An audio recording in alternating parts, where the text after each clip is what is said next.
Alors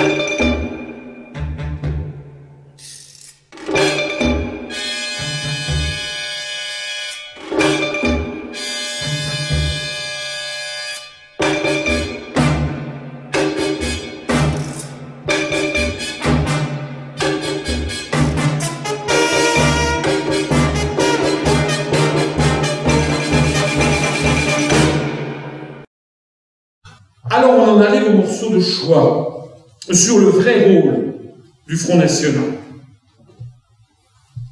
Le vrai rôle, on l'a vu encore récemment dans cette couverture du Nouvel Observateur. Le sondage qui fait peur, 24%. Vous avez déjà fait le coup des 24% en le 5 et le 7 mars 2011 des sondages Harris Interactive. Avec d'ailleurs une photo de Madame Le Pen qui est plutôt une photo sympathique. Elle est même assez, elle a le regard très sympa. Les journalistes savent très bien qu'il faut mettre des photos pourries quand ils le veulent. Il suffit d'avoir une vidéo, vous faites image par image, vous trouvez l'image la plus pourrie, vous mettez l'image la plus pourrie. Mais regardez bien ça, le sondage qui fait peur, en tête pour les européennes, le FN menace de devenir le premier parti de France, exclusif, l'Europe et les populismes. Quel est l'objectif poursuivi par le Nouvel Observateur, par d'ailleurs toute la presse de façon générale? Pousser le Front National vers les sommets en matière électorale, faire croire au peuple français que l'Europe, être contre l'Europe, c'est voter FN, vouloir sortir de l'euro ou de l'Union européenne, c'est voter FN, alors qu'ils ne le proposent pas, vous l'avez vu, enfin, je l'ai montré longuement, et que donc l'Europe est menacée par les populismes. En d'autres termes, si vous êtes contre l'Europe, il faut voter FN. Il ne faut surtout pas voter Asselineau. On n'en parle pas d'Asselineau, on ne parle surtout pas de l'UPR. On va voir aussi que si vous êtes, quand même, si vraiment ça vous chiffonne, vous allez pouvoir voter DLR. On va le voir dans un instant. Mais il ne faut surtout pas que vous connaissiez l'UPR. Il faut que vous votiez FN. Et pourquoi faut-il que vous votiez FN? Alors, c'est là qu'arrive un stratagème chinois qui s'appelle Yu Ting-Pu-Chang. C'est le 16e des 36 stratagèmes chinois, ça veut dire laisser advenir pour mieux capturer. Ce que, on simplifie aussi, enfin ce que les Chinois présentent également d'une autre façon, laisser pousser les mauvaises herbes pour mieux les sarcler. Ça veut dire quoi? Ça veut dire qu'on va faire du Front National, ça va faire maintenant un tiers de siècle que ça dure, le mauvais objet, comme on dit en psychanalyse, de la société française. On va pousser les gens par période régulière, à déculpabiliser le vote FN. On va baisser l'intensité de la critique sociale. On va autoriser, entre guillemets, les gens à se déclarer FN. On va pousser les gens à faire leur outing. Et puis une fois qu'ils auront fait leur outing, tac!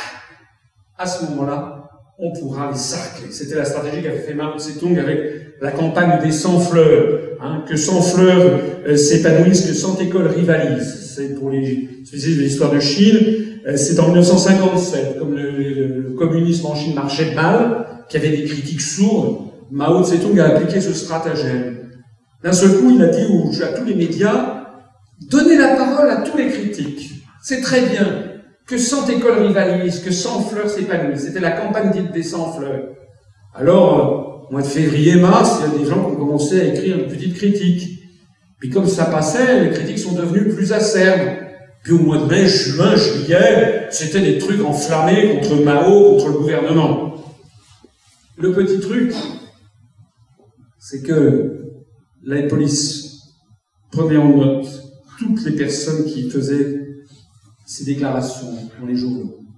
Et au mois d'octobre de l'année 1957, Mao Tse-tung a sifflé la fin de la partie. Il y a eu plus de 100 000 morts, des gens ont été envoyés au Laogai. Et Mao a dit, il faut laisser pousser les mauvaises herbes pour mieux pouvoir les sarcler. C'est la technique extrêmement réfléchie des dérapages. Je me flatte d'être le seul mouvement politique qui vous explique enfin ce grand mystère des dérapages Depuis un tiers de siècle, nous avons des dérapages. Et à chaque fois, les gens se disent « Oh, mais pourquoi il a encore dit ça ?» Monsieur Le Pen, Madame Le Pen, sont des gens qui connaissent la politique sur le bout des doigts. La question, c'est non pas « Mais pourquoi il a encore dit ça ?» c'est pourquoi il l'a encore fait. Qu'est-ce qui se cache? Il y a une raison. Je rappelle qu'en décembre 2010, Madame Le Pen a fait une critique virulente contre l'euro et, dans la même déclaration, a comparé les immigrés musulmans en France à l'armée d'occupation nazie. Comme l'a titré le magazine L'Express, en connaisseur, qui a des liens avec les États-Unis d'Amérique, je n'ai pas besoin de préciser, provocation réussie. Par cette déclaration, Madame Le Pen a accrédité l'idée d'une équivalence entre l'hostilité à l'euro et l'hostilité aux immigrés, donc a assimilé la critique contre l'Europe à une position d'extrême droite.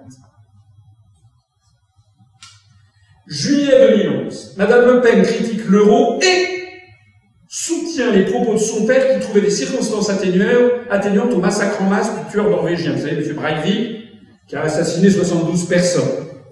Scandale de M. Le Pen, et sa fille a dit oui, mais qu'elle approuvait ce qu'avait dit son père. Par cette déclaration, Madame Le Pen a accrédité l'idée d'une équivalence entre l'hostilité à l'euro et une indulgence scandaleuse pour le massacre des militants de gauche et d'immigrés, donc être d'extrême droite, puisque c'est un type qui se prévalait d'ailleurs d'idéaux quasiment nazis. Octobre 2011, Madame Le Pen réclame à la fois la sortie de l'euro et l'organisation d'un référendum pour le rétablissement de la peine de mort pour les tueurs d'enfants en exploitant de façon éhontée un tragique fait divers qui avait eu lieu. Par cette déclaration, Madame Le Pen accrédite l'idée d'une équivalence entre l'hostilité à l'euro et vouloir réintroduire la peine de mort, donc être d'extrême droite. Vous voyez que ça arrive, non pas semestriellement, mais presque trimestriellement. Vous voyez d'ailleurs au passage que Madame Le Pen, elle fait tous ces dérapages. Tout autant que le père, contrairement à une légende urbaine qui dit oui, elle est très différemment, elle fait exactement le même truc que son père. Et ça continue.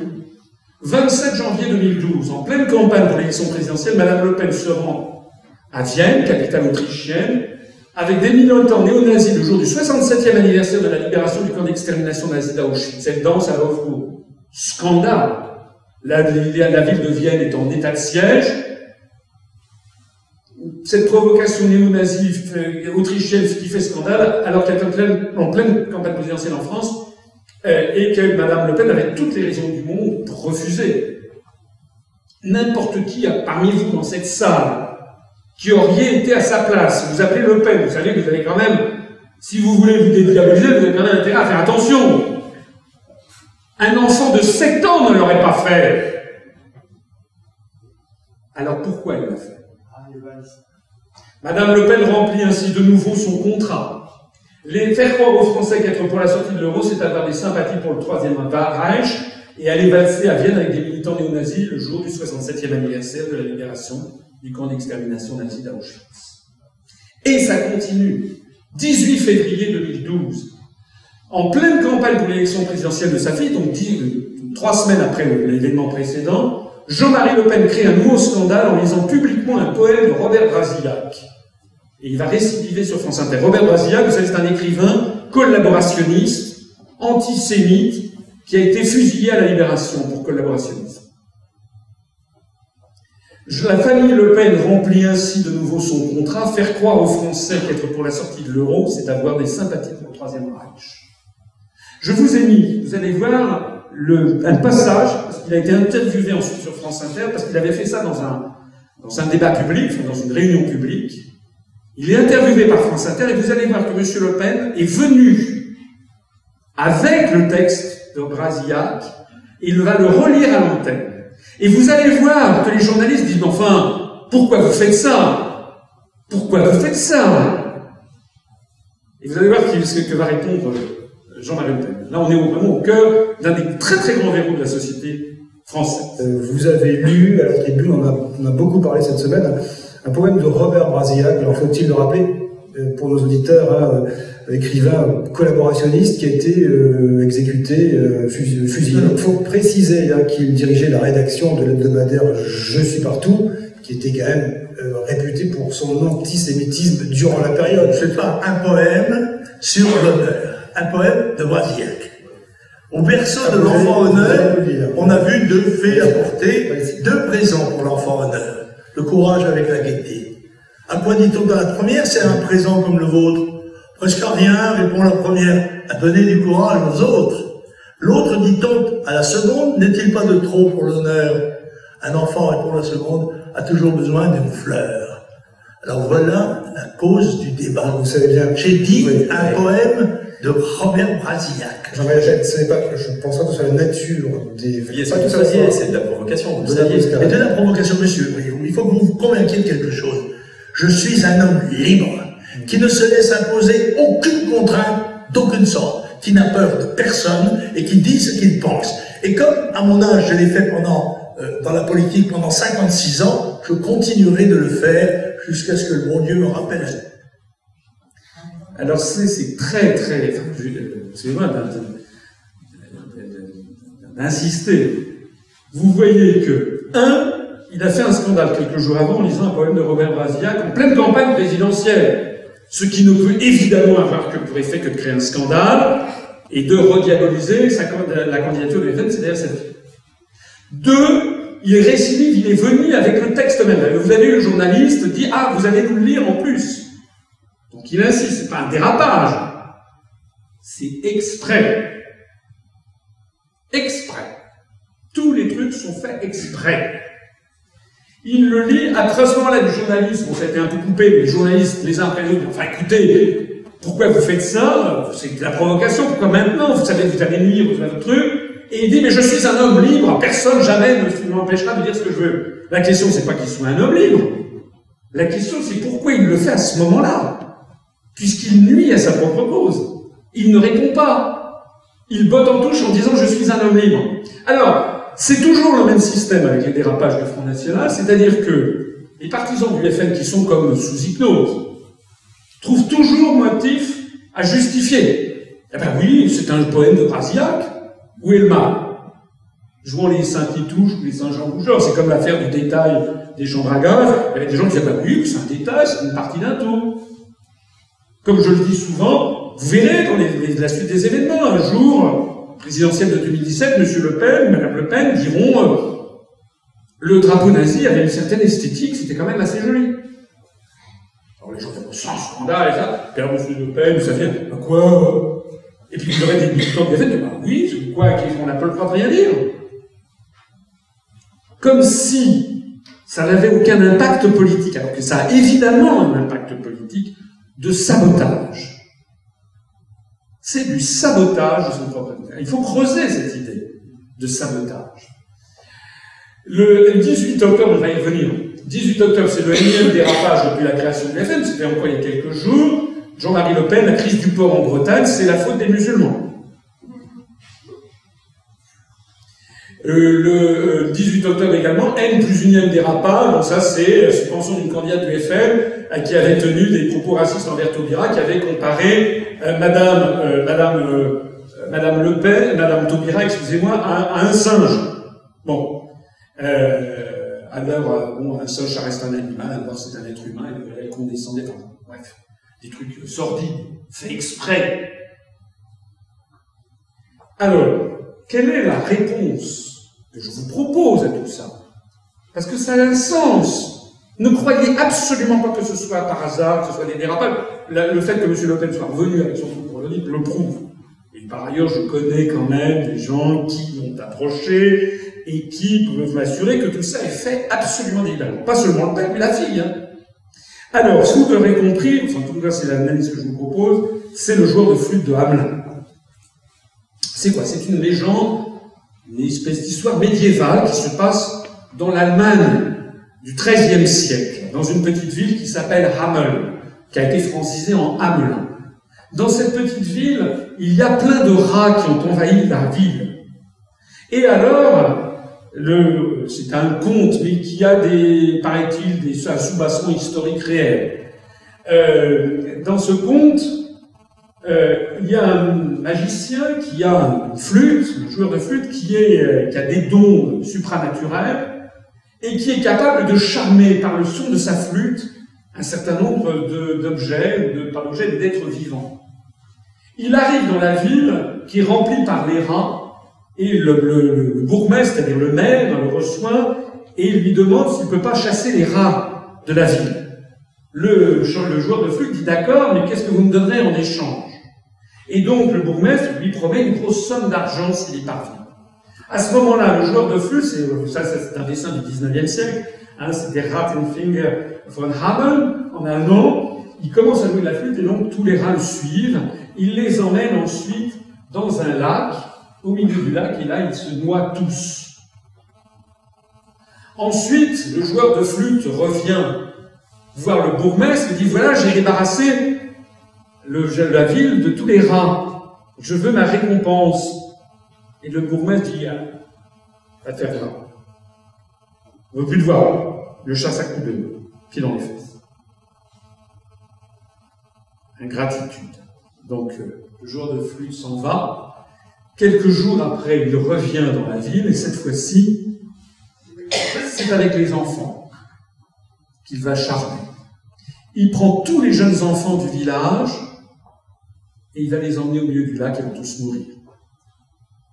Alors, il y a un soubassement historique dans cette ville d'Allemagne du Nord. Vers 1240, il y aurait eu un pont qui se serait effondré, c'est un peu comme à Avignon, et il y aurait eu donc plusieurs dizaines d'enfants qui seraient morts noyés dans le... Voilà, ça aurait été la base de ce pont, mais c'est un pont important dans l'histoire germanique. Alors, qu'est-ce que ça veut dire, ça? Ben, si vous avez compris ça, vous avez compris à quoi sert le Front National. Vous avez le sondage qui fait peur. L'Europe, le FN menace de devenir le premier parti de France. Pour tous les Français qui n'en peuvent plus, notamment de l'Europe, ils se disent « Ma solution, c'est ça. C'est le FN. » C'est pour ça, d'ailleurs, que le FN est médiatisé, pas nous. Il faut bien comprendre que si le FN passe constamment dans les médias, c'est bien qu'il sert le système. Soyez pas naïfs. Si le FN était un danger pour le système, il ne passerait jamais dans les médias. Là, il passe constamment. Donc, les Français, voyant ça, je qui fait peur, puis totalement démenti d'ailleurs par la photo. Donc, les gens qui n'en peuvent plus se disent, eh ben, puisque ça leur fait peur, pour les faire chier, je vais voter FN. C'est ça, le truc. Et puis, Madame Taubira est un singe.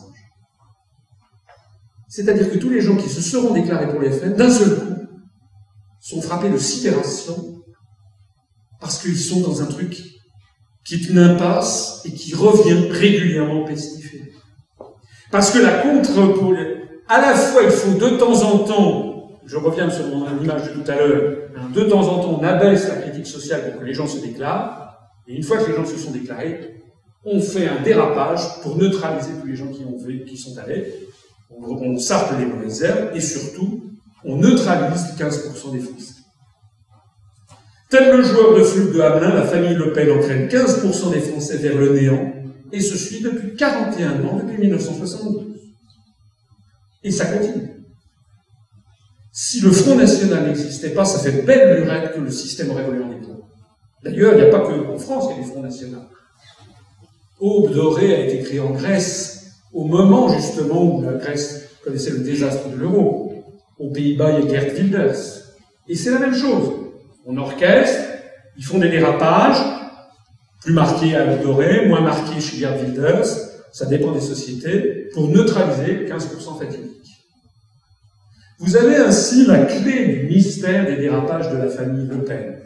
D'ailleurs, tous les dirigeants qui se sont approchés de la famille Le Pen, puisque c'est un clan, c'est une SARL, à la seule exception de Bruno Gollnisch, ils ont tous fini par découvrir un jour ou l'autre la supercherie de cette famille qui est là pour neutraliser 15 à 20% de la population française et jamais pour prendre le pouvoir. Et pour en fait servir les intérêts du système qui prétend combattre exactement, comme je le disais tout à l'heure pour EELV, qui sert les intérêts de ce qu'il prétend combattre. Ils ont tous fini par découvrir la supercherie et claquer la porte. Olivier d'Ormesson, ancien député FN, a claqué la porte du Front National. François Bachelot, médecin, ancien député du FN, a claqué la porte en écrivant d'ailleurs un ouvrage. Jean-François Touzé, proche de Jean-Pierre Stirbois, ancien secrétaire national, a claqué la porte du Front National. Roland Elie, ancien rédacteur à National Hebdo, a claqué la porte du Front National. Robert Spiller, ancien député alsacien du Front National, a claqué la porte. Bruno Maigret, ancien numéro 2, a créé le MNR lorsqu'il a compris que la famille Le Pen organisait un sabotage délibéré. Jacques Bompard, maire d'Orange, membre fondateur du FN, a claqué la porte du FN en septembre 2005 après avoir dénoncé le népotisme au sein du FN.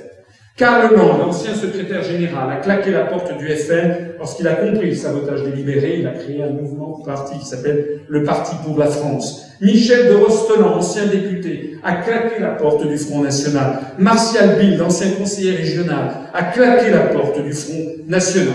Jean-Marie Le Chevalier, ancien maire de Toulon, a claqué la porte du Front National. Daniel Simon-Pierry, ancien maire de Marignane, a claqué la porte du Front National. Roger Hollande, compagnon de route historique de Jean-Marie Le Pen, a fini par claquer lui aussi la porte du Front National avec l'élection de Madame Le Pen. Farid Smaïl, autre compagnon de route historique de Jean-Marie Le Pen, a claqué la porte du FN en disant qu'il en avait marre d'être l'arabe de service pour une famille. Jean-Claude Martinez, ancien vice-président du Front National, économiste en chef de ce mouvement, a claqué la porte du Front National en 2008 pour créer des listes appelées Maison de la vérité, de la vie et de la liberté, contre celle du FN aux élections européennes de juin 2009. Il a été exclu le 17 novembre 2008. Fernand Le Rachinet, l'ancien imprimeur de Jean-Marie Le Pen, a claqué la porte du Front National après s'être fait escroquer par M. Le Pen qui a refusé de payer pour des millions d'euros de factures. Laurent Ozon a claqué la porte du Front National. Martine Lehide a claqué la porte du Front National, a créé son propre groupe au Conseil régional. Marie-France Stirbois, ancienne députée, plusieurs fois sanctionnée, décédée au moment où elle avait décidé de quitter le FN. Je vais arrêter là. Il y en a encore des dizaines. Personne ne vous le dit jamais. Et d'ailleurs, à chaque fois que ceux qui claquent la porte, ils ne passent plus dans les médias. Bruno Maigret a été détruit. Jean-Claude Martinez a été détruit. Il ne passe plus dans les médias. Les médias ne donnent la parole qu'à la famille Le Pen. Alors que tout le monde sait que, par exemple, Bruno Maigret, pour être con, c'était quelqu'un qui avait de la profondeur. C'était un type qui connaissait les dossiers, qui aurait pu faire de l'ombre à la famille Le Pen. Jamais. Ils sont tous tombés dans le néant. Vous verrez ce qui arrivera un jour. M. Philippot, qui vient à Paris écouter des conférences pour les prendre et pour ensuite se faire bien voir auprès de la famille Le Pen. Vous verrez ce qu'il y a. Alors vous allez dire, mais pourquoi?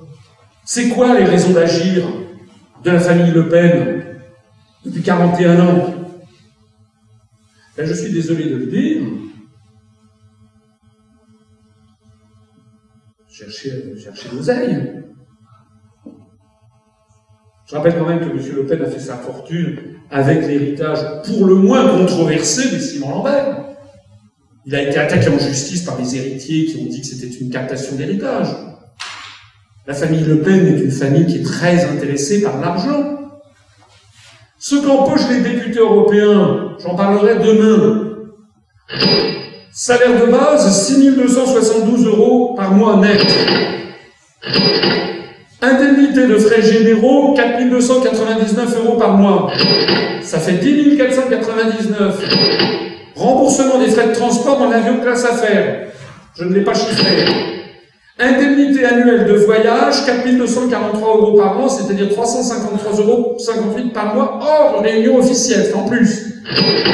10 853. Indemnité journalière, c'est ce que je vous disais tout à l'heure, 304 € par jour de présence au Parlement européen. Dès que vous allez à votre boulot, vous avez en plus 304 €. Si vous y allez 14 jours de présence dans le mois, ça fait 4 256 € en plus. On en est à 15 109,30 €, hors impôt. À quoi s'ajoute une enveloppe globale pour payer les collaborateurs de 21 209 € par mois, qui, jusqu'à il y a quelques années, n'était pas vérifié, donc un député pouvait la garder pour lui. Jusqu'à il y a quelques années, le salaire, en gros, était donc de l'ordre de à peu près 36 000 € par mois. Si vous êtes ultra médiatisé, vous avez un poste de député. Les revenus mensuels, donc, c'est le coût total pour le contribuable, parce que c'est nous qui payons, c'est plus de 36 000 € par mois pour le député européen Bruno Gollnisch, Pour le député européen Jean-Marie Le Pen, pour le député européen Marine Le Pen. Quel bilan? Ils ont fait quoi? Si vous allez sur Internet, allez voir Nigel Farage. Alors lui, oui, il fait du boulot. Il saisit le moindre truc pour taper sur l'Europe. Avez-vous seulement entendu une seule fois la famille Le Pen taper sur l'Europe au Parlement européen? Jamais. La seule fois où on a entendu M. Le Pen, c'est qu'il a fait une sortie scabreuse et assez scandaleuse pour dénoncer la pédophilie présumée de Daniel Cohn-Bendit. Je suis pas là pour trouver ça très bien, mais enfin, c'est pas le sujet.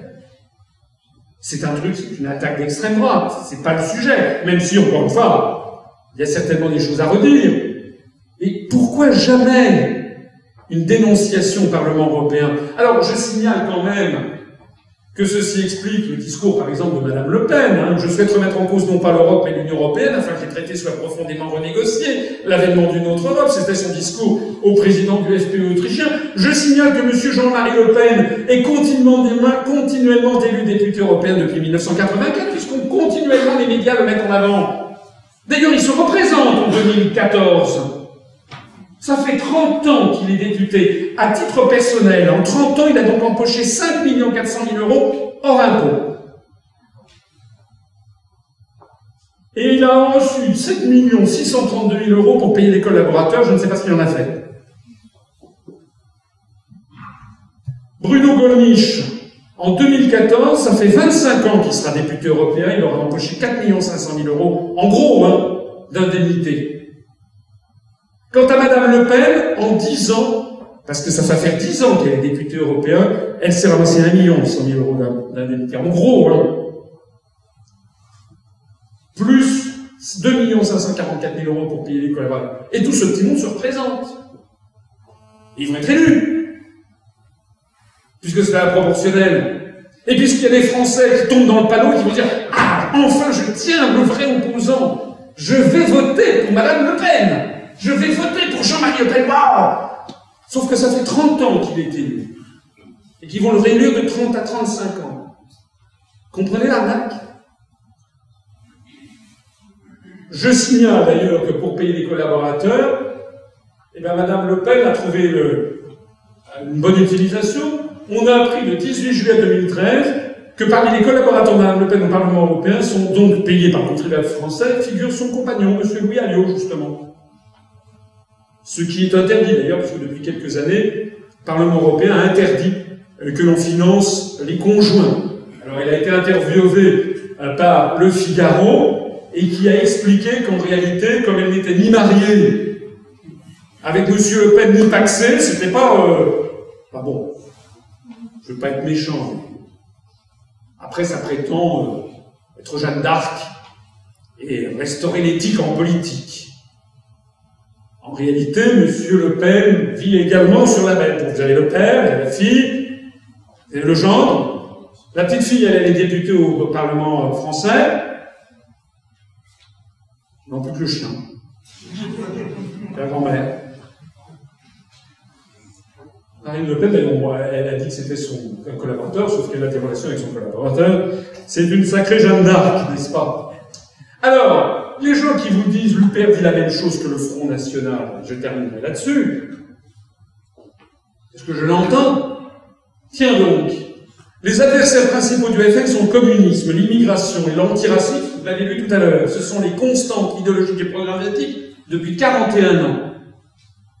L'UPR a une vision du monde radicalement différente. Nous estimons que la France a un message universel qu'elle doit redevenir un pays libre et indépendant en sortant de l'Union européenne, de l'euro et de l'OTAN, parce que les principales menaces, c'est la déstabilisation des États-Unis d'Amérique et à une oligarchie financière mondiale. La position du FN sur la construction européenne est constamment fluctuante. Le FN, en fait, est pour le principe d'une Europe chrétienne et blanche unie. Il ne le dit pas, mais parfois il le dit, et il le pense très fort. L'UPR a une position constante et intangible sur l'Union européenne, l'euro et l'OTAN. Ça figure dans nos statuts, paru au journal officiel, c'est explicité dans notre charte fondatrice du 25 mars 2007. Personne ne peut en sortir, à commencer par nous. Le FN ne fait aucune analyse historique, économique, monétaire, géopolitique, ni sur le rôle des États-Unis dans la construction européenne, ni sur la théorie du choc des civilisations. L'UPR a acquis désormais la réputation d'être le parti qui se livre aux analyses historiques, économiques, monétaires, géopolitiques les plus solides de toute la scène politique française. Et en particulier, nous sommes là pour dénoncer le rôle des États-Unis dans la construction européenne et le caractère belliciste, implicite de la construction européenne dans le cadre du choc des civilisations. Le programme du FN comporte des éléments typiques de l'extrême droite. Une espèce de fixette permanent sur l'immigration, la peine de mort, les dérapages racistes, scabreux. Le programme de l'UPR, en revanche, étroitement inspiré de celui du Conseil national de la résistance de 1944, est un programme de très large rassemblement, spécialement conçu pour n'offusquer aucune sensibilité politique, aucune religion, aucune origine ethnique ou sociale. D'ailleurs, tout le monde est chez nous. On a des anciens du POI, du NPA et des anciens du FN, et des anciens du PS, et des anciens du MoDem, et des anciens de l'UMP, et des anciens de EELV, et surtout plus de 90% d'ailleurs de nos adhérents sont des anciens de rien du tout, c'est la première fois qu'ils adhèrent. Le programme du FN comporte des choix politiques et sociaux qui dissuadent les électeurs de gauche, c'est le moins que l'on puisse dire. Le programme de l'UPR distingue les sujets stratégiques dont il traite et les sujets tactiques qu'il renvoie au choix des futures majorités selon les alternances. Nous ne laissons de côté les sujets clivants, le mariage pour tous, les questions sociétales, les questions sur l'environnement, même l'immigration. Nous disons que tout ça, ce sont des sujets importants, mais c'est des sujets secondaires par rapport au fait de récupérer notre souveraineté nationale. Le FN se situe à l'extrême droite et le reconnaît dans ses stratégies d'alliance. L'UPR se situe au-delà du clivage droite-centre-gauche. La très grande diversité de nos adhérents en témoigne. Nous nous reconnaissons dans nos stratégies d'alliance. Nous refusons mordicus toute alliance avec un parti qui ne serait pas clairement pour la sortie de l'Union européenne, de l'euro et de l'OTAN. Il se trouve qu'on est seul, au moins on est pas mal accompagné. Puisqu'il n'y a aucun des partis politiques à qui on a proposé des alliances qui soit d'accord avec nos 6 points. Le FN réclame constamment des alliances avec l'UMP en nous traitant de sous-marins de l'UMP. Ce sont les dirigeants de l'UMP qui refusent ces alliances. L'UPR refuse toute alliance politicienne avec tout parti qui n'accepterait pas nos 6 conditions. Est-ce qu'il y a le moindre point commun entre l'un et l'autre?